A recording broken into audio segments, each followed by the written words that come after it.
জরুরি সিন্ডিকেট সভায় অনির্দিষ্টকালের জন্য রাজশাহী বিশ্ববিদ্যালয় বন্ধ ও শিক্ষার্থীদের হল ত্যাগের নির্দেশ দেওয়ার প্রতিবাদে বিশ্ববিদ্যালয়ের প্রশাসনিক ভবন ঘেরাও করে বিক্ষোভ করেছে শিক্ষার্থীরা।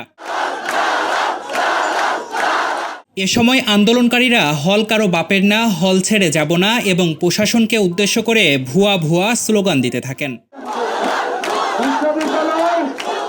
বিক্ষুব্ধ শিক্ষার্থীদের দাবি সব হল খোলা রাখার পাশাপাশি তাদের নিরাপত্তা নিশ্চিত এবং ক্যাম্পাসে সকল ধরনের রাজনীতি নিষিদ্ধ করতে হবে। আমাদেরকে যেভাবে আক্রমণ করছে, আপনারা জানেন যে ঢাকা থেকে রাজশাহী চট্টগ্রামে যে ধরনের হামলা হয়েছে, আমরা সবাই নিন্দা জানাই এবং আমাদের যে এক দফা এক দাবি ছিল সেখান থেকে ওটা তো থাকবে যে কোটা সংস্কার থাকবে আমাদের, তার সাথে সাথে আমাদের এই রাজশাহী বিশ্ববিদ্যালয়ে সকল প্রকার ছাত্র রাজনীতি নিষিদ্ধ করতে হবে। হল কারো দেওয়া অধিকার না, হল আমরা যোগ্যতা অনুযায়ী আমরা পাইছি।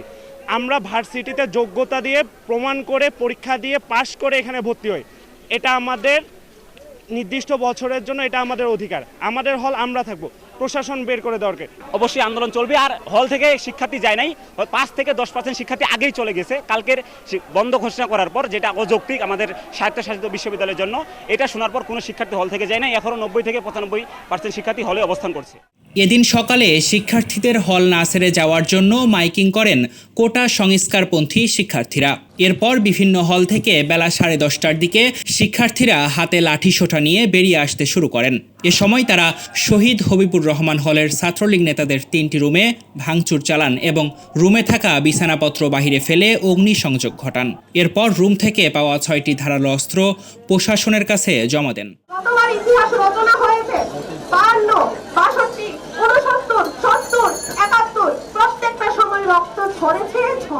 শিক্ষার্থীরা তাদের দাবি না মেনে নেওয়া পর্যন্ত ঘরে না ফেরার যে সিদ্ধান্ত সেটি আসলে জানিয়েছেন এবং শিক্ষার্থীরা বলছিলেন সারা দেশে যে হামলা হয়েছে তার বিচার করতে হবে, যারা নিহত হয়েছেন তাদের জড়িতদের আসলে বিচার করতে হবে এবং আসলে তাদের দাবি না মেনে নেওয়া হওয়া পর্যন্ত তারা মাঠ ছাড়বেন না।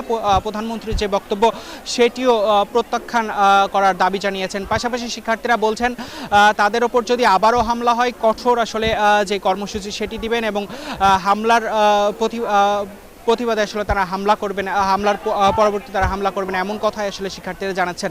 দর্শক, এই ছিল আমাদের কাছে এখনকার মতো সর্বশেষ। আপনাদের সাথে ছিলাম আমি তারেক রহমান।